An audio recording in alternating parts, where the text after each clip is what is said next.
আসসালামু আলাইকুম রহমতুল্লাহ বারাকাতু। এই নগর পরিকল্পনায় আমি দুইটা ভিডিও করেছি। এইটা হলো 3 নাম্বার ভিডিও। নগর পরিকল্পনাবিদেরা বাংলাদেশে ঢাকা শহরে অন্যান্য শহরে উঁচা নিচা বিল্ডিং, খাল, নদী, নালা, আপনি বন ইত্যাদিতে সব এলোমেলো দেখা যাচ্ছে। একটা বিল্ডিংয়ের বাড়ি খেয়ে বাতাস আরেকটা বিল্ডিংয়ে যায়, একটা বিল্ডিংয়ের ময়লা নিচে নেমে দিকে পড়ে। পৃথিবীর অন্যান্য কোনো দেশে সভ্য দেশে এরকম নাই। আর এই দেশে হলো শব্দ দূষণ। বিদেশিরা বাংলাদেশে 1 মাস গবেষণা করে দেখছে এদেশে ঢাকা শহরে ধুলায় ভর্তি। এই 1 মাস গবেষণা দেখছে প্রায় এই দেশটা হলো এই আবহাওয়া এতই খারাপ, এখানে বসবাস করা মানুষের জন্য অযোগ্য হয়ে যাচ্ছে।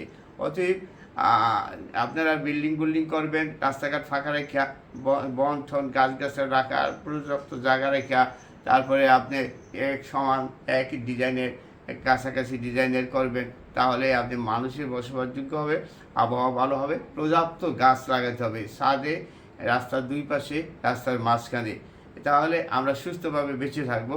আপনারা ভালো থাকুন, সুস্থ থাকুন, সুস্থতে আনন্দ। থ্যাংক ইউ, ধন্যবাদ। ইয়া জালালি ওয়াল ইকরাম। আসসালামু আলাইকুম ওয়া রাহমাতুল্লাহি ওয়া বারাকাতুহু।